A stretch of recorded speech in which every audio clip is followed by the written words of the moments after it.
നമസ്കാരം, ഫാസ്റ്റ് ന്യൂസിലേക്ക് സ്വാഗതം. ഹണി റോസിനെ ലൈംഗിക അധിക്ഷേപം നടത്തിയെന്ന കേസിൽ ബോബി ചെമ്മണ്ണൂരിന് ജാമ്യം നൽകാമെന്ന് കോടതി. ജാമ്യാപേക്ഷയിൽ വിധി 3:30. ജാമ്യ ഹർജിയിൽ ബോബി നടിയെ വീണ്ടും അധിക്ഷേപിക്കുന്നുവെന്ന് വിമർശനം. ലൈംഗിക ചുവയുള്ള ഭാഷയാണ് ബോബി ഉപയോഗിച്ചത്. എല്ലാ പോസ്റ്റിലും അതുണ്ട്. ദ്വയാർത്ഥമില്ല എന്ന് പറയാൻ പറ്റില്ലെന്നും കോടതി. ജയിൽ ഡിഐജി ബോബി ചെമ്മണ്ണൂരുമായി കൂടിക്കാഴ്ച നടത്തിയത് വിവാദത്തിൽ. ഡിഐജി അജയ്കുമാർ ബോബി ചെമ്മണ്ണൂരിനെ ജയിലിൽ സന്ദർശിച്ചത് കഴിഞ്ഞ ശനിയാഴ്ച. ഡിഐജിക്ക് ഒപ്പമുണ്ടായിരുന്നത് ബോബി ചെമ്മണ്ണൂരിന്റെ 3 സഹായികൾ. ജയിലിൽ വേണ്ട സഹായം ഒരുക്കി കൊടുക്കാനെന്നാണ് സന്ദർശനമെന്ന് ആക്ഷേപം. സ്പെഷ്യൽ ബ്രാഞ്ച് ഉദ്യോഗസ്ഥർ കാക്കനാട് ജില്ലാ ജയിൽ അധികാരികളിൽ നിന്ന് വിവരങ്ങൾ തേടി.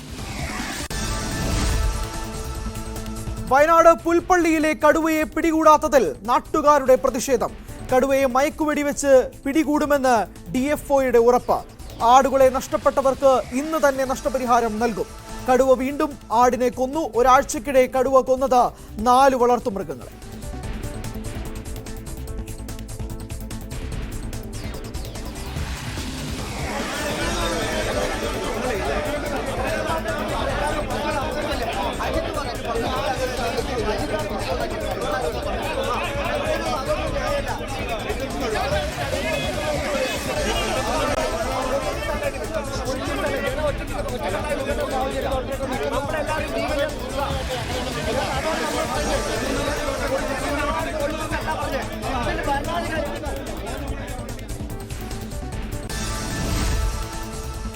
വയനാട് ഉരുൾപൊട്ടലിൽ കാണാതായവരെ മരിച്ചവരായി കണക്കാക്കും. ഇതിനായി പട്ടിക തയ്യാറാക്കാൻ ഉത്തരവിറങ്ങി. ദുരിതബാധിതരുടെ ധനസഹായത്തിന് പ്രാദേശിക സമിതിയും സംസ്ഥാനതല സമിതിയും രൂപീകരിക്കും. ദുരന്തബാധിത മേഖലകളിൽ നിന്ന് കണ്ടെത്താനുള്ളത് 35 പേരെ. റഷ്യയിൽ കൂലിപ്പട്ടാളത്തിൽ കുടുങ്ങിയ മലയാളി യുവാക്കൾക്ക് നേരെ നടന്നത് ഡ്രോൺ ആക്രമണം. ബിനിലും ജെയിനും സഞ്ചരിച്ചിരുന്നത് 2 സംഘങ്ങളായി. യാത്രാമധ്യേ ബിനിൽ മരിച്ചു കിടക്കുന്നതാണ് കണ്ടതെന്ന് ജെയിന്റെ വാട്സാപ്പ് സന്ദേശം ന്യൂസ് 18. മോസ്കോയിൽ 6ാമത്തെ ആശുപത്രിയിലാണ് ഇപ്പോൾ ചികിത്സയിൽ തുടരുന്നതെന്നും ശബ്ദ സന്ദേശത്തിൽ ജെയിൻ. നെയ്യാറ്റിൻകരയിലെ വിവാദ കല്ലറ പൊളിച്ച് പരിശോധിക്കുന്ന കാര്യത്തിൽ തിടുക്കം വേണ്ടെന്ന നിലപാടിൽ ജില്ലാ ഭരണകൂടം. ഗോപൻ സ്വാമിയുടെ കുടുംബം കോടതിയെ സമീപിക്കാൻ ഒരുങ്ങുന്ന പശ്ചാത്തലത്തിലാണ് നീക്കം. സ്ഥലത്ത് ക്രമസമാധാന പ്രശ്നങ്ങൾ ഉണ്ടാകാൻ ഇടയുണ്ടെന്ന മുന്നറിയിപ്പിന്റെ പശ്ചാത്തലത്തിൽ പോലീസ് നിരീക്ഷണം ശക്തമായി. ഗോപൻ സ്വാമിയുടെ കല്ലറയുടെ ഭാഗത്തും കൈലാസനാഥ ക്ഷേത്ര പരിസരത്തും പോലീസ് കാവൽ. പത്തനംതിട്ടയിൽ ദളിത് പെൺകുട്ടിയെ പീഡിപ്പിച്ച കേസിൽ അവശേഷിക്കുന്ന പ്രതികൾക്കായി അന്യസംസ്ഥാനത്തേക്ക് പോകാൻ അന്വേഷണ സംഘം. വിദേശത്തുള്ള പ്രതികളെ കണ്ടെത്താൻ കേന്ദ്ര സർക്കാരിന്റെ സഹായവും തേടും. ഇതുവരെ അറസ്റ്റിലായത് 43 പ്രതികൾ. 29 എഫ്ഐആറുകളും രജിസ്റ്റർ ചെയ്തു. ഇനിയുള്ള പ്രതികളെ കണ്ടെത്തുന്നതിന് ലുക്കൌട്ട് നോട്ടീസ് പുറപ്പെടുവിക്കും. പി വി അൻവറിന് വീണ്ടും വക്കീൽ നോട്ടീസ് അയച്ച് മുഖ്യമന്ത്രിയുടെ പൊളിറ്റിക്കൽ സെക്രട്ടറി പി ശശി. പ്രതിപക്ഷ നേതാവ് വി ഡി സതീഷിനെതിരെ അഴിമതി ആരോപണം ഉന്നയിച്ചത് തന്റെ നിർദ്ദേശപ്രകാരമാണെന്ന ആരോപണത്തിലാണ് നോട്ടീസ്. അൻവറിന്റെ ആരോപണം പച്ചക്കള്ളമാണെന്നും പിൻവലിക്കണമെന്നും വക്കീൽ നോട്ടീസിൽ ആവശ്യം. ശശി അൻവറിന് അയക്കുന്ന 4ാമത്തെ നോട്ടീസാണിത്. പി ശശിയുടെ പരാതിയിൽ അൻവറിനെതിരെ നിലവിൽ ഉള്ളത് 3 കേസുകൾ. നിലമ്പൂർ നിയമസഭാ മണ്ഡലം ഉപതെരഞ്ഞെടുപ്പിലേക്ക് അൻവറിന്റെ രാജി സ്പീക്കർ അംഗീകരിച്ചതോടെ ഇക്കാര്യം വ്യക്തമാക്കി നിയമസഭാ സെക്രട്ടേറിയറ്റ് വിജ്ഞാപനമിറക്കി. നിലമ്പൂർ നിയമസഭാ മണ്ഡലത്തിൽ ഒഴിവ് വന്ന കാര്യം സ്പീക്കർ ഇന്ന് തെരഞ്ഞെടുപ്പ് കമ്മീഷനെ അറിയിക്കും. നിലമ്പൂർ ഉപതെരഞ്ഞെടുപ്പിൽ LDF വിജയിക്കുമെന്ന് CPM സംസ്ഥാന സെക്രട്ടറി ബിനോയ് വിശ്വം. ആര് സ്ഥാനാർത്ഥിയാകുമെന്ന് ഇപ്പോൾ പറയാനില്ല. അൻവറിന്റെ പ്രതികരണങ്ങളെക്കുറിച്ച് ഒന്നും പറയാനില്ല. അൻവർ എന്തൊക്കെ എപ്പോഴെല്ലാം പറയുമെന്ന് പറയാനാകില്ലെന്നും ബിനോയ് വിശ്വം. കണ്ണൂർ ധർമ്മടത്ത് RSS പ്രവർത്തകൻ ആദിത്യനെ വധിക്കാൻ ശ്രമിച്ചെന്ന പരാതിയിൽ 6 പേർക്കെതിരെ കേസ്. പോലീസ് CPM പ്രവർത്തകരായ പ്രിയാദേവ്, അതുൽ പവിത്രൻ, മിഥുൻ, സായി കിരൺ, സജേഷ്, അശ്വിൻ അശോക് എന്നിവർക്കെതിരെയാണ് കേസ്. ധർമ്മടത്ത് പുതുതായി നിർമ്മിക്കുന്ന ചിന്നാട്ടൻ സേവാ കേന്ദ്രത്തിൽ നടക്കുന്ന നിർമ്മാണ പ്രവൃത്തികൾ നടക്കുന്നതിനിടെ CPM പ്രവർത്തകർ വധിക്കാൻ ശ്രമിച്ചുവെന്നാണ് പരാതി. വെട്ടേറ്റ RSS പ്രവർത്തകൻ ആദിത്യൻ തലശ്ശേരിയിലെ ആശുപത്രിയിൽ ചികിത്സയിലാണ്. തീർത്ഥാടക ലക്ഷങ്ങൾ പ്രാർത്ഥനയോടെ കാത്തിരിക്കുന്ന ശബരിമല മകരവിളക്ക് ഇന്ന്. തിരുവാഭരണം ചാർത്തിയുള്ള ദീപാരാധന വൈകിട്ട് 6:30 നടക്കും. തുടർന്ന് പൊന്നമ്പലമേട്ടിൽ മകരവിളക്കും ആകാശത്ത് മകരനക്ഷത്രവും ദൃശ്യമാകും. തിരക്ക് നിയന്ത്രിക്കുന്നതിന്റെ ഭാഗമായി പമ്പയിൽ നിന്ന് തീർത്ഥാടകരെ കടത്തിവിടില്ല. മകരജ്യോതി ദർശനത്തിന് സുരക്ഷാ ക്രമീകരണം പൂർണ്ണം. പാഞ്ചാലിമേട്, പരുന്തുംപാറ എന്നിവിടങ്ങളിൽ ജില്ലാ കളക്ടറും ജില്ലാ പോലീസ് മേധാവിയും ഉൾപ്പെടെയുള്ള ഉദ്യോഗസ്ഥ സംഘം സന്ദർശിച്ചു. ആവശ്യമായ ഇടങ്ങളിൽ ബാരിക്കേഡുകൾ വെക്കുമെന്ന് ജില്ലാ ഭരണകൂടം. റവന്യൂ വകുപ്പ് സഹായത്തോടെ 40 അസ്കാലൈറ്റുകൾ സ്ഥാപിക്കും. മൂന്നാറിൽ വീണ്ടും കാട്ടാന പടയപ്പ ഇറങ്ങി. ആന ഇറങ്ങിയത് കന്നിമല ടോപ്പ് ഡിവിഷനിൽ. മേഖലയിലെ കൃഷിയിടങ്ങളിൽ ആന നാശം വിതച്ചു. നിലവിൽ ആന കാട്ടിലേക്ക് മടങ്ങിയെങ്കിലും രാത്രികാലങ്ങളിൽ വീണ്ടും ഇറങ്ങുമെന്ന ആശങ്കയിലാണ് നാട്ടുകാർ. 5 ദിവസത്തിൽ കൂടുതൽ ഫയൽ പിടിച്ചുവെക്കുന്ന ജീവനക്കാരെ ചുമതലയിൽ നിന്നോ സ്ഥാപനത്തിൽ നിന്ന് മാറ്റുമെന്ന് മന്ത്രി കെ.ബി. ഗണേഷ് കുമാർ. ഈ ഓഫീസ് സംവിധാനമുള്ള ഓഫീസുകളിൽ ആഴ്ചയിൽ ഒരിക്കൽ പരിശോധന വേണം. കാര്യക്ഷമതയുള്ള ഉദ്യോഗസ്ഥനെ ഇതിനായി ഓരോ ഓഫീസിലും നിയന്ത്രിക്കണം. ഗതാഗത വകുപ്പിലെ ഓഫീസുകളിലും സ്ഥാപനങ്ങളിലും ഈ മാസം തന്നെ പരീക്ഷണാർത്ഥം സംവിധാനമൊരുക്കുമെന്ന് മന്ത്രി. കോഴിക്കോട് മെഡിക്കൽ കോളേജ് ആശുപത്രിയിൽ ചികിത്സയിലിരിക്കെ രോഗി ജീവനൊടുക്കി. ആത്മഹത്യ ചെയ്തത് തലശ്ശേരി സ്വദേശി അസ്കർ. വാർഡിലെ ജനലിൽ കൂടി പുറത്തേക്ക് ചാടുകയായിരുന്നു. എറണാകുളം തൃക്കാക്കരയിൽ 17-കാരനെ മരിച്ച നിലയിൽ കണ്ടെത്തി. മൃതദേഹം കണ്ടെത്തിയത് ഫ്ളാറ്റിൽ സ്വിമ്മിംഗ് പൂളിന് സമീപം. ഭാരത് മാതാ കോളേജിന് സമീപത്തെ പാം ടോപ്പ് എന്ന ഫ്ളാറ്റിലാണ് സംഭവം നടന്നത്. ഫ്ളാറ്റിൽ നിന്ന് വീണ് മരിച്ചതാകാമെന്നാണ് പ്രാഥമിക നിഗമനം. തൃശൂർ പീച്ചി ഡാമിൽ അപകടത്തിൽപ്പെട്ട കുട്ടികളിൽ ഒരാളുടെ നിലയിൽ പുരോഗതി. പട്ടിക്കാട് സ്വദേശി നിമ ജോണിയുടെ നിലയാണ് മെച്ചപ്പെട്ടത്. നിമയുടെ ആരോഗ്യാവസ്ഥ ഇതേ നിലയിൽ തുടർന്നാൽ ഇന്ന് വെന്റിലേറ്ററിൽ നിന്ന് മാറ്റാമെന്നാണ് വിദഗ്ധ ഡോക്ടർമാരുടെ സംഘം പറയുന്നത്. CPI സംസ്ഥാന കൗൺസിൽ ഓഫീസ് MN സ്മാരകത്തിൽ പ്രവർത്തനം തുടങ്ങി. കെട്ടിടം നിർമ്മിച്ചിരിക്കുന്നത് ആധുനിക സൗകര്യങ്ങളോടെ. പട്ടത്തെ PS സ്മാരകം AITUC സംസ്ഥാന ഓഫീസായി തുടങ്ങി. മെട്രോ കണക്ട് ഇലക്ട്രിക് ബസ് സർവീസിന് നാളെ തുടക്കം. കളമശ്ശേരി ബസ് സ്റ്റാൻഡിൽ മന്ത്രി P. രാജീവ് ഫ്ളാഗ് ഓഫ് ചെയ്യും. വ്യാഴാഴ്ച രാവിലെ മുതൽ ആലുവ, കൊച്ചി വിമാനത്താവളം, കളമശ്ശേരി റൂട്ടുകളിൽ സർവീസ് ലഭ്യമാകും. പണമടച്ചും ഡിജിറ്റൽ പേയ്മെന്റ് വഴിയും ടിക്കറ്റ് എടുക്കാം. സർവീസിനുള്ളത് 15 ശീതീകരിച്ച ബസ്സുകൾ. റിയാദ് ജയിലിൽ കഴിയുന്ന കോഴിക്കോട് സ്വദേശി അബ്ദുൾ റഹീമിന്റെ മോചനം സംബന്ധിച്ച കേസ് റിയാദ് കോടതി ഇന്ന് പരിഗണിക്കും. കേസ് പരിഗണിക്കുന്നത് 5 തവണ മാറ്റിവെച്ച ശേഷം. പ്പെട്ട അബ്ദുൾ റഹീം ജയിലിലായിട്ട് 18 വർഷം. ദേശീയ വാർത്തകൾ. തമിഴ്നാട്ടിൽ ഇന്ന് തൈപ്പൊങ്കൽ. നാടും നഗരവും ആഘോഷത്തിമിർപ്പിൽ. മധുരപലഹാരങ്ങൾ ഒരുക്കിയും പരമ്പരാഗത ആചാരങ്ങൾ പാലിച്ചും ജനങ്ങൾ.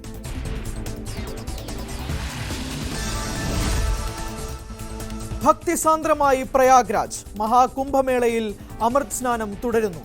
ലോകത്തിന്റെ വിവിധ ഭാഗങ്ങളിൽ നിന്ന് തീർത്ഥാടക പ്രവാഹം. മഹാകുംഭമേളയിൽ പങ്കെടുക്കാനായി ഇന്ത്യയിലെത്തിയ ലോറീൻ പവൽ പ്രയാഗ്രാജിൽ ഇന്നത്തെ അമൃത് സ്നാനത്തിൽ പങ്കെടുക്കും. ആപ്പിൾ സഹസ്ഥാപകൻ അന്തരിച്ച സ്റ്റീവ് ജോബ്സിന്റെ ഭാര്യയാണ് ലോറീൻ. ജനുവരി 20-ന് അമേരിക്കൻ പ്രസിഡന്റായുള്ള ഡൊണാൾഡ് ട്രംപിന്റെ സത്യപ്രതിജ്ഞാ ചടങ്ങിനായി അമേരിക്കയിലേക്ക് മടങ്ങും വരെ കുംഭമേളയിൽ പങ്കെടുക്കും. അയോധ്യയിൽ പ്രാണപ്രതിഷ്ഠ നടന്ന ദിവസമാണ് ഇന്ത്യക്ക് യഥാർത്ഥ സ്വാതന്ത്ര്യം ലഭിച്ചതെന്ന് RSS മേധാവി മോഹൻ ഭാഗവത്.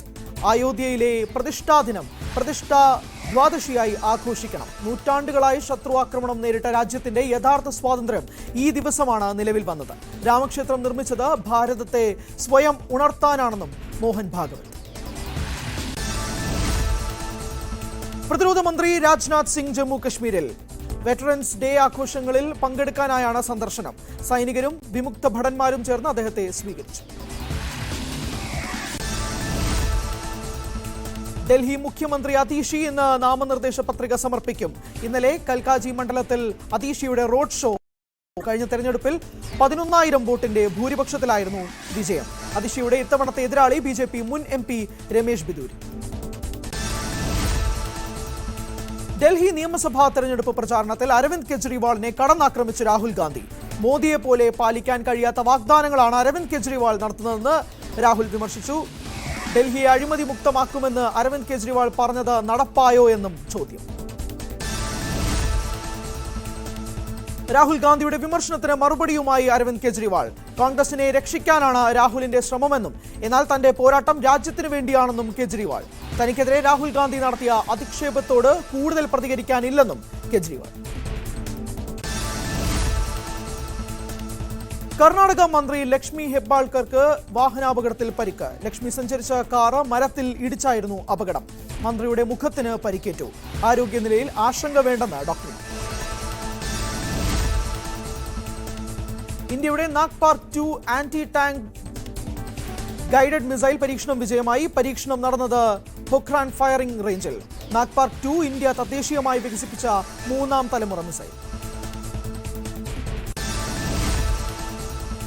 2 വർഷത്തിനിടയിലെ ഏറ്റവും വലിയ മൂല്യ തകർച്ച നേരിട്ട രൂപ തിരിച്ചുവരവിന്റെ പാതയിൽ. ഡോളറിനെതിരെ ഇന്ന് 21 പൈസയുടെ നേട്ടമുണ്ടായി.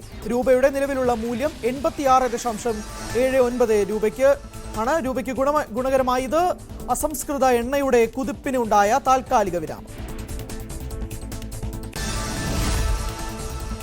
സിയാച്ചിനിൽ 4G 5G നെറ്റ്വർക്ക് കണക്ടിവിറ്റി യാഥാർത്ഥ്യമാക്കി റിലയൻസ് ജിയോ.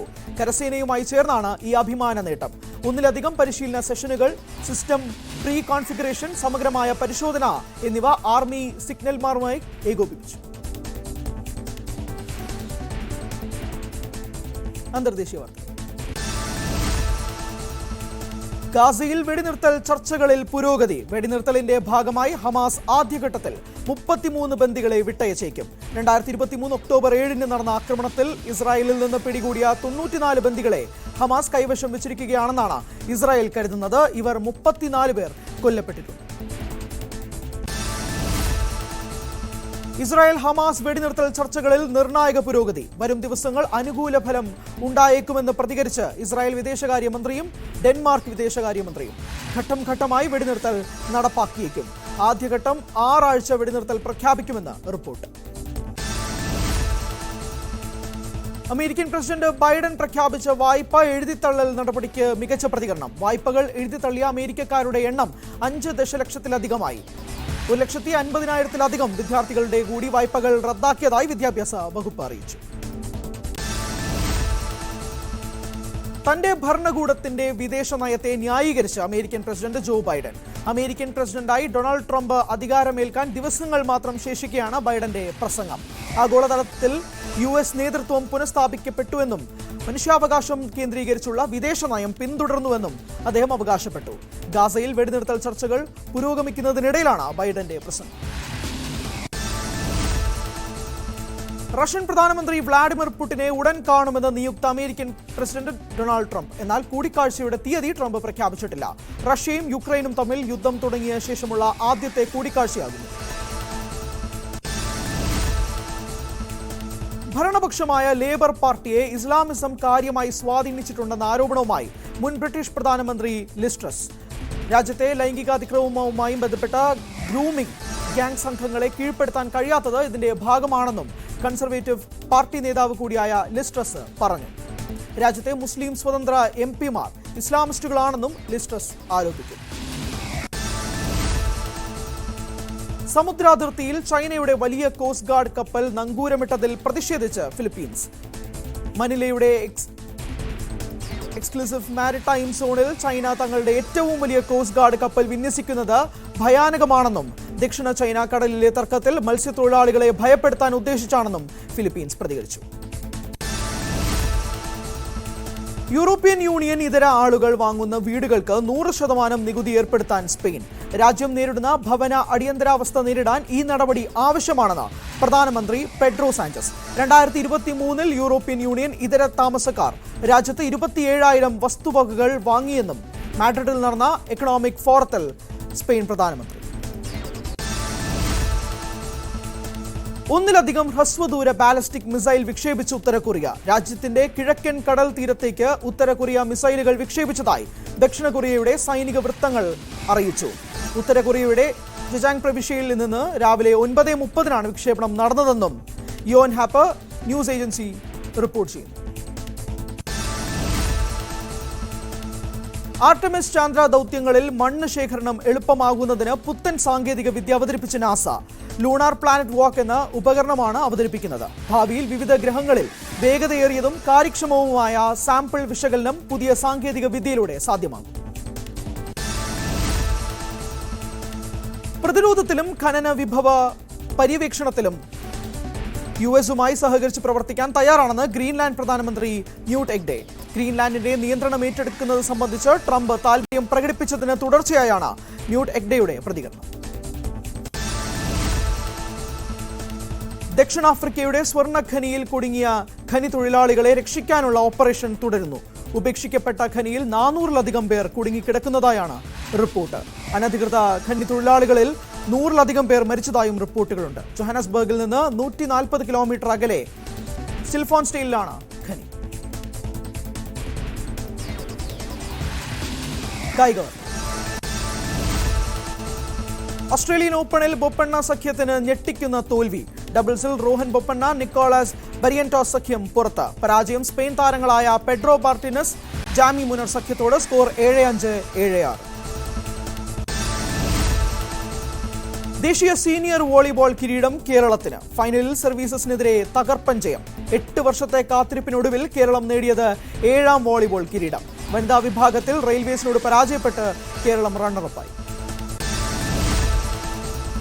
ISLൽ ഒഡീഷ FCയെ 3-2 തകർത്ത് കേരള ബ്ലാസ്റ്റേഴ്സ്. ബ്ലാസ്റ്റേഴ്സിനായി ക്വാമി പെപ്ര, ഹെസൂസ് ഹിമേനെ, നോഹ സദുയി എന്നിവരാണ് ഗോൾ നേടിയത്. 20 പോയിന്റോടെ കേരള ബ്ലാസ്റ്റേഴ്സ് പോയിന്റ് ടേബിളിൽ 8ാം സ്ഥാനത്ത്. ISL ടിക്കറ്റുകൾക്ക് 10% വിനോദ നികുതി ആവശ്യപ്പെട്ട് കേരള ബ്ലാസ്റ്റേഴ്സിന് കൊച്ചി കോർപ്പറേഷന്റെ നോട്ടീസ്. വിറ്റുപോയ ടിക്കറ്റുകളുടെ കണക്ക് ഹാജരാക്കണം. നടക്കാൻ പോകുന്ന മത്സരങ്ങളുടെ ടിക്കറ്റ് വിവരം നൽകണമെന്നും ആവശ്യമുണ്ട്. വിവരങ്ങൾ നൽകിയില്ലെങ്കിൽ നിയമ നടപടി സ്വീകരിക്കുമെന്നും കോർപ്പറേഷൻ. പ്രാദേശിക വാർത്ത. കോഴിക്കോട് അഴിയൂരിൽ സംയുക്ത സമരസമിതി ആഹ്വാനം ചെയ്ത ഹർത്താൽ പൂർണ്ണം. കടകമ്പോളങ്ങൾ അടഞ്ഞുകിടക്കുന്നു. ദേശീയപാത നിർമ്മാണം മൂലമുണ്ടാകുന്ന യാത്രാ പ്രശ്നത്തിന് പരിഹാരം കാണണമെന്നും കുഞ്ഞിപ്പള്ളി ഖബർസ്ഥാൻ സംരക്ഷിക്കണമെന്നും ആവശ്യം.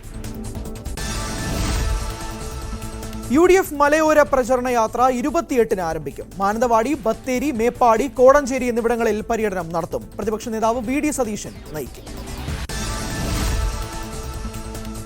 പുനലൂർ കന്യാകുമാരി പാസഞ്ചറിന് പരവൂരിൽ സ്റ്റോപ്പ് അനുവദിച്ചു. കേന്ദ്രമന്ത്രി ശ്രീ ജോർജ് കുര്യന്റെ നിവേദനം പരിഗണിച്ച് പുനലൂർ കന്യാകുമാരി പാസഞ്ചർ ട്രെയിനിന് സ്റ്റോപ്പ് അനുവദിച്ചതായി റെയിൽവേ മന്ത്രാലയം. സെപ്റ്റംബറിൽ ജോർജ് കുര്യൻ കേന്ദ്ര റെയിൽവേ മന്ത്രി അശ്വിനി വൈഷ്ണവിന് നിവേദനം നൽകി. കാഞ്ഞങ്ങാട് റെയിൽവേ സ്റ്റേഷനോട് അവഗണനയെന്ന ആരോപണം. റെയിൽവേ പ്രൊട്ടക്ഷൻ ഫോറത്തിന്റെ നേതൃത്വത്തിൽ റെയിൽവേ സ്റ്റേഷന് മുന്നിൽ മാർച്ചും ധർണയും. കാഞ്ഞങ്ങാട് സ്റ്റേഷനെ കേന്ദ്രം അവഗണിക്കുകയാണെന്നാണ് സമരം ഉദ്ഘാടനം ചെയ്ത് E. ചന്ദ്രശേഖരൻ MLA പറഞ്ഞത്. സ്റ്റേഷനിൽ നിലവിലുള്ള സൗകര്യങ്ങൾ ഒന്നൊന്നായി പിൻവലിക്കുകയാണെന്ന് ആക്ഷേപം. കണ്ണൂർ അഞ്ചരക്കണ്ടി ഹയർ സെക്കൻഡറി സ്കൂളിൽ നടന്ന ദ്വിദിന സഹവാസ ക്യാമ്പ് കളർഫുൾ 2025 ശ്രദ്ധേയമായി. ക്യാമ്പ് സംഘടിപ്പിച്ചത് കേരള ഫോക്ലോർ അക്കാദമിയുടെ നേതൃത്വത്തിൽ. മുഖത്തെഴുത്ത്, ശില്പശാല, നാടൻപാട്ട്, ഗോത്രകലകളുടെ ആവിഷ്കാരം എന്നിവ ക്യാമ്പിലെ മുഖ്യ ആകർഷണമായി. കണ്ണൂർ റൂറൽ ജില്ലാ പോലീസ് മേധാവി അനുജ് പരിവാൾ ഉദ്ഘാടനം ചെയ്തു. സുപ്രഭാതം സീനിയർ റിപ്പോർട്ടറായിരുന്ന അന്തരിച്ച UH സിദ്ദിഖിന്റെ കുടുംബത്തിന് നിർമ്മിച്ച വീടിന്റെ താക്കോൽ കൈമാറി. കോഴിക്കോട് ഖാസി സയ്യിദ് മുഹമ്മദ് കോയാത്തങ്ങൾ ജമലുല്ലയും മന്ത്രി BN വാസവനും ചേർന്നാണ് താക്കോൽ കൈമാറിയത്. 25 ലക്ഷം രൂപ ചെലവിൽ 5 സെന്റ് സ്ഥലവും വീടും കുടുംബത്തിനായി ഒരുക്കിയത് കോട്ടയം കുമ്മനത്ത്. കാസർഗോഡ് തൃക്കരിപ്പൂർ ഗ്രാമപഞ്ചായത്ത് ആശാപ്രവർത്തകർക്ക് പുതുവത്സര സമ്മാനമായി യൂണിഫോം വിതരണം ചെയ്തു. തൃക്കരിപ്പൂർ CH ടൗൺ ഹാളിലായിരുന്നു പരിപാടി നടന്നത്. ഗ്രാമപഞ്ചായത്ത് പ്രസിഡന്റ് VK ബാവ ഉദ്ഘാടനം ചെയ്തു. കൊല്ലം മൈനാഗപ്പള്ളിയിൽ യുവതിയെ മരിച്ച നിലയിൽ കണ്ടെത്തിയ സംഭവം കൊലപാതകമെന്ന് കണ്ടെത്തൽ. മൈനാഗപ്പള്ളി സ്വദേശിനി ശ്യാമയെ കുടുംബ പ്രശ്നത്തെ തുടർന്ന് ഭർത്താവ് കൊലപ്പെടുത്തുകയായിരുന്നു. ഭർത്താവ് രാജീവിനെ ശാസ്താംകോട്ട പോലീസ് ചോദ്യം ചെയ്തതോടെയാണ് സംഭവം കൊലപാതകമാണെന്ന് തെളിഞ്ഞത്. തൃശൂർ അതിരപ്പള്ളി കണ്ണംകുഴിയിൽ ഒറ്റയാന്റെ ആക്രമണം. കണ്ണംകുഴി സ്വദേശി അനിലിന്റെ കാറ് കാട്ടാന ആക്രമിച്ചു. ആക്രമണത്തിൽ കാറിന്റെ ഡോറ് പൊളിഞ്ഞു. ഒറ്റയാൻ ഇപ്പോഴും ജനവാസ മേഖലയിലാണ്. മൂന്നാറിലെ ജനവാസ മേഖലയിൽ കാട്ടുപോത്തിറങ്ങി. ശിവൻമല എസ്റ്റേറ്റ് അപ്പർ ഡിവിഷനിലെ ലയങ്ങളോട് ചേർന്നാണ് കാട്ടുപോത്ത് വന്നത്. പ്രദേശവാസികൾ കാട്ടുപോത്തിന് മുന്നിൽ നിന്ന് തലനാരിഴയ്ക്ക് രക്ഷപ്പെട്ടു. തൃശൂർ മാളയിൽ മധ്യവയസ്കനെ അടിച്ചുകൊന്ന സംഭവത്തിൽ പ്രതിയെ പിടികൂടുന്നതിന്റെ CCTV ദൃശ്യങ്ങൾ ന്യൂസ് 18. തോമസ് ആന്റണിയെ കൊലപ്പെടുത്തിയ ശേഷം രക്ഷപ്പെട്ട പ്രതി പ്രമോദിനെ പോലീസ് വളഞ്ഞു പിടികൂടുന്നതാണ് ദൃശ്യത്തിൽ കാണുന്നത്. മാള വലിയപറമ്പ് ജംഗ്ഷനിൽ ഓട്ടോറിക്ഷയിൽ കയറി രക്ഷപ്പെടാൻ പ്രതി ശ്രമിക്കുന്നതിനിടയിലായിരുന്നു പോലീസിന്റെ നീക്കം. വ്യാജ ഓൺലൈൻ ട്രേഡിംഗിലൂടെ വടകര സ്വദേശിയുടെ 1 കോടി രൂപ തട്ടിയ യുവാവ് അറസ്റ്റിൽ. പിടിയിലായത് കാസർഗോഡ് ഉപ്പള സ്വദേശി പെരുവോടി മുഹമ്മദ് ഇർഷാദ്. വ്യാജ വെബ്സൈറ്റിലൂടെ മികച്ച ലാഭം വാഗ്ദാനം നൽകിയാണ് 1 കോടിയോളം രൂപ തട്ടിയെടുത്തതെന്ന് പോലീസ്. കൊയിലാണ്ടി മജിസ്ട്രേറ്റിന് മുന്നിൽ ഹാജരാക്കിയ പ്രതി റിമാൻഡ്. 6.25 കിലോ കഞ്ചാവുമായി യുവാവ് ഏനാത്ത് പോലീസിന്റെ പിടിയിൽ. കസ്റ്റഡിയിലായത് അടൂർ പഴകുളം സ്വദേശി ബദ്രു. വളരെയധികം രൂക്ഷമായ വിമർശനത്തിന് ശേഷമാണ് ബോബി ചെമ്മണ്ണൂരിന് ജാമ്യം അനുവദിച്ചുകൊണ്ടുള്ള ഉത്തരവ് ഹൈക്കോടതി പ്രഖ്യാപിച്ചത്, ആ വിധി പ്രഖ്യാപിച്ചത്. എന്തായാലും 6 ദിവസം ജയിലിൽ കിടന്നു. സമൂഹത്തിന് അതിന് കൃത്യമായ സന്ദേശവും നൽകിയിട്ടുണ്ട്. അതേസമയം ഇനി സോഷ്യൽ മീഡിയ ബോബി ചെമ്മണ്ണൂർ ഉപയോഗിക്കില്ല എന്നുള്ള ഉറപ്പ് അഭിഭാഷകന് നൽകാൻ കഴിയുമോ എന്ന് കോടതി ചോദിച്ചപ്പോൾ ഇല്ല എന്നാണ് അഭിഭാഷകൻ മറുപടി പറഞ്ഞത്. മാത്രമല്ല, സജിത്ത് സൂചിപ്പിച്ചതുപോലെ കുന്തി ദേവി എന്ന ഹണി റോസിനെ ഏത് സാഹചര്യത്തിലാണ് വിശേഷിപ്പിച്ചതെന്നുള്ള കാര്യം വ്യക്തമാക്കണമെന്ന് കോടതി ആവശ്യപ്പെട്ടിട്ടുണ്ട്. കുന്തി ദേവി എന്നുള്ള പ്രയോഗം ദ്വയാർത്ഥ പ്രയോഗമല്ല എന്ന് പ്രതിഭാഗത്തിന് കോടതിയിൽ വാദിക്കാൻ കഴിഞ്ഞിട്ടുണ്ട്. അത് അത്തരത്തിൽ ദ്വയാർത്ഥ പ്രയോഗം എന്നുള്ള നിലയിൽ ഉപയോഗിച്ചതല്ല. 3ഓളം സ്ഥാപനങ്ങൾ ബോബി ചെമ്മണ്ണൂരിന്റെ ഈ ഹണി റോസ് പരാതിക്കാരി ഉദ്ഘാടനം ചെയ്ത് കഴിഞ്ഞതാണ്. അതേസമയം ഇത്തരം പ്രയോഗങ്ങൾ ബോബി ചെമ്മണ്ണൂരിന്റെ ഉടനീളം സോഷ്യൽ മീഡിയയിൽ ഉടനീളമുള്ള വീഡിയോകളിൽ നിന്ന് അദ്ദേഹം ദ്വയാർത്ഥ പ്രയോഗത്തോടെയാണ് സ്ത്രീകളെ സമീപിക്കുന്നത്, അല്ല സ്ത്രീകളെ വിലയിരുത്തുന്നത് എന്നുള്ള കാര്യം കൂടി കോടതിക്ക് വ്യക്തമായിട്ടുണ്ടെന്നും കോടതി പറയുന്നുണ്ട്. ഇതുമായി ബന്ധപ്പെട്ട് ബോബി ചെമ്മണ്ണൂർ സോഷ്യൽ മീഡിയയിൽ നൽകിയിരിക്കുന്ന വീഡിയോകളെല്ലാം കോടതി പരിശോധിച്ചിട്ടുണ്ട്. അതുമാത്രമല്ല, പ്രോസിക്യൂഷൻ അതെല്ലാം ഡൗൺലോഡ് ചെയ്തിട്ട് കോടതിയിൽ ഹാജരാക്കിയിട്ടുമുണ്ട്. എന്തായാലും 6 ദിവസം ജയിലിൽ കിടന്നില്ലേ, ഈ 6 ദിവസം കൊണ്ട് സമൂഹത്തിന് നൽകാവുന്ന ഏറ്റവും നല്ല മെസ്സേജ് ആണെന്ന് കൂടി കോടതി ഈ ഒരു സാഹചര്യത്തിൽ സൂചിപ്പിച്ചിട്ടുണ്ട്. അതേസമയം പരാതിക്കാരിയെ നിരന്തരം ജാമ്യാപേക്ഷയിലൂടെ അധിക്ഷേപിക്കുന്ന ഒരു നീക്കമാണ് ബോബി ചെമ്മണ്ണൂരിന്റെ ഭാഗത്തു നിന്നും ഉണ്ടാകുന്നതെന്നും പ്രോസിക്യൂഷൻ കോടതിയെ ബോധ്യപ്പെടുത്തിയിട്ടുണ്ട്. മാത്രമല്ല, പരാതിക്കാരിയെ അപമാനിക്കുന്നതിന് പുറമെ ഹണി റോസിന് അസാമാന്യ മികവൊന്നുമില്ലെന്ന് ജാമ്യാപേക്ഷയിലെ പരാമർശത്തിന് വിമർശനമായിട്ടുണ്ടെന്ന് പരാമർശം പിൻവലിക്കുന്നുവെന്നും അതേസമയം അഭിഭാഷകൻ കോടതിയെ അറിയിക്കുന്നുണ്ട്. ലൈംഗിക ചുവയുള്ള പരാമർശങ്ങൾ ആവർത്തിക്കുന്നുവെന്ന് പ്രോസിക്യൂഷൻ വ്യക്തമാക്കുന്നു. ആർക്കെതിരെയും എന്തും സമൂഹ മാധ്യമങ്ങളിൽ എഴുതാമെന്നുള്ള അവസ്ഥയാണ് വന്നിരിക്കുന്നതെന്നും പ്രോസിക്യൂഷൻ കോടതിയിൽ ചൂണ്ടിക്കാട്ടിയിട്ടുണ്ട്. നേരത്തെ സൂചിപ്പിച്ചതുപോലെ ദൃശ്യങ്ങൾ കോടതി കണ്ടിട്ടുണ്ട്. കോടതി കണ്ട ശേഷമാണ് ഈ ഒരു വിലയിരുത്തലിലേക്ക് വന്നത്. ബോബി ചെമ്മണ്ണൂർ ഇത്തരം ദ്വയാർത്ഥ പ്രയോഗങ്ങളിലൂടെ ഹണി റോസിനെതിരായ പരാതിയിൽ മാത്രമല്ല, അല്ലെങ്കിൽ അതിരായ വീഡിയോയിൽ മാത്രമല്ല. നിയമകാര്യ ലേഖകൻ അഡ്വക്കേറ്റ് CN പ്രകാശ് കൂടി നമുക്കൊപ്പമുണ്ട്. അഡ്വക്കേറ്റ് CN പ്രകാശ്, കോടതിയിൽ ജാമ്യം നൽകാമെന്ന വാക്കാൽ പരാമർശമാണോ കോടതി ഇന്ന് നടത്തിയത്? ഉത്തരവ് 3:30 അതാണോ ഇപ്പോൾ അവശേഷിക്കുന്ന സാഹചര്യം? ജാമ്യം നൽകുമെന്ന സൂചന തന്നെയാണ് കോടതി വാക്കാൽ നൽകിയിട്ടുള്ളത്. 3:30 വിശദമായിട്ടുള്ള ഉത്തരവ് വരിക. അപ്ലോഡ് ചെയ്യുകയാണ് ചെയ്യുക. 3:30 ഉത്തരവ് അപ്ലോഡ് ചെയ്യുമെന്നും ഓപ്പൺ കോടതിയിൽ ജസ്റ്റിസ് PV കുഞ്ഞികൃഷ്ണൻ പറഞ്ഞു. അപ്പോൾ ജാമ്യം നൽകുമ്പോൾ ഉണ്ടാകുന്ന ഉപാധികൾ എന്തെല്ലാമാണ് എന്ന് സംബന്ധിച്ച വിശദാംശങ്ങൾ ആ ഓർഡറിൽ മാത്രമാണ് ഉണ്ടാവുകയുള്ളൂ. ബോബി ചെമ്മണ്ണൂരിന്റെ അഭിഭാഷകനായിട്ടുള്ള P. രാമൻപിള്ള തന്റെ പാസ്പോർട്ട് നിലവിൽ പോലീസ് സീസ് ചെയ്തിരിക്കുകയാണ് എന്ന കാര്യം കൂടി കോടതിയെ ബോധിപ്പിക്കുന്ന സാഹചര്യം കൂടി ഉണ്ടായി. ഏതായാലും ശക്തമായ ഒരു മെസ്സേജ് സമൂഹ മാധ്യമങ്ങളിലൂടെ സ്ത്രീ അധിക്ഷേപം നടത്തുന്നവർക്ക് ശക്തമായ ഒരു സന്ദേശം ഈ അറസ്റ്റ് കൊണ്ട്, ഈ കേസ് കൊണ്ട് ഉണ്ടായിട്ടുണ്ട് എന്ന് കോടതിയും വാക്കാൽ പരാമർശിച്ചു. ലൈംഗിക ചുവയുള്ള ഭാഷയാണ് ബോബി ചെമ്മണ്ണൂർ നിരന്തരമായി സമൂഹ മാധ്യമങ്ങളിൽ ഉപയോഗിക്കുന്നത് എന്നാണ് സർക്കാരിന് വേണ്ടി ഹാജരായ പ്രോസിക്യൂട്ടർ പറഞ്ഞത്. എല്ലാ പരിപാടികളിലും അദ്ദേഹം ഉപയോഗിക്കുന്ന ഭാഷ ഇതാണ്. അതുമായി ബന്ധപ്പെട്ട് നിരവധിയായ വീഡിയോകൾ സോഷ്യൽ മീഡിയയിൽ, ഫേസ്ബുക്കിലും ഇൻസ്റ്റഗ്രാമിലും ഒക്കെ ഉള്ള നിരവധിയായ ദൃശ്യങ്ങൾ കോടതിയെയും എതിർഭാഗത്തെയും അഭിഭാഷകനായ രാമൻപിള്ളയെയും പ്രോസിക്യൂഷൻ കാണിക്കുന്ന സാഹചര്യം ഉണ്ടായി. അതുകൊണ്ട് തന്നെ സമൂഹത്തിന് നിലവിൽ ഒരു നല്ല സന്ദേശം നൽകാൻ കഴിഞ്ഞിട്ടുണ്ട് ഈ കേസ് എന്ന് കോടതി സൂചിപ്പിച്ചു. 6 ദിവസം ജയിലിൽ കിടന്നില്ലേ എന്നും കോടതിയുടെ ഭാഗത്തുനിന്ന് ചോദ്യമുണ്ടായി. ഹണി റോസിനെതിരെ നടത്തിയത് ലൈംഗിക അധിക്ഷേപം തന്നെയാണ് എന്നാണ് സർക്കാരിന്റെ വാദം. ഒപ്പം തന്നെ പ്രോസിക്യൂട്ടറും ഈ കാര്യം ആവർത്തിച്ചു. ദ്വയാർത്ഥ പ്രയോഗം ഇല്ലെന്ന് പറയാനാകില്ലെന്നും കോടതി ഈ ദൃശ്യങ്ങൾ കണ്ട ശേഷം പറഞ്ഞു. എല്ലാവരുടെയും വക്കാലത്ത് ഏറ്റെടുക്കാൻ എന്താണ് നിങ്ങൾക്ക് ഇത്ര താല്പര്യം, ബോബി ചെമ്മണ്ണൂരിന് എന്താണ് താല്പര്യമെന്നും കോടതിയുടെ ഭാഗത്ത് നിന്ന് ചോദ്യമുണ്ടായി. വളരെയധികം രൂക്ഷമായ വിമർശനത്തിന് ശേഷമാണ് ബോബി ചെമ്മണ്ണൂരിന് ജാമ്യം അനുവദിച്ചുകൊണ്ടുള്ള ഉത്തരവ് ഹൈക്കോടതി പ്രഖ്യാപിച്ചത്, ആ വിധി പ്രഖ്യാപിച്ചത്. എന്തായാലും 6 ദിവസം ജയിലിൽ കിടന്നു. സമൂഹത്തിന് അതിന് കൃത്യമായ സന്ദേശവും നൽകിയിട്ടുണ്ട്. അതേസമയം ഇനി സോഷ്യൽ മീഡിയ ബോബി ചെമ്മണ്ണൂർ ഉപയോഗിക്കില്ല എന്നുള്ള ഉറപ്പ് അഭിഭാഷകന് നൽകാൻ കഴിയുമോ എന്ന് കോടതി ചോദിച്ചപ്പോൾ ഇല്ല എന്നാണ് അഭിഭാഷകൻ മറുപടി പറഞ്ഞത്. മാത്രമല്ല, സജിത്ത് സൂചിപ്പിച്ചതുപോലെ കുന്തി ദേവി എന്ന ഹണി റോസിനെ ഏത് സാഹചര്യത്തിലാണ് വിശേഷിപ്പിച്ചതെന്നുള്ള കാര്യം വ്യക്തമാക്കണമെന്ന് കോടതി ആവശ്യപ്പെട്ടിട്ടുണ്ട്. കുന്തി ദേവി എന്നുള്ള പ്രയോഗം ദ്വയാർത്ഥ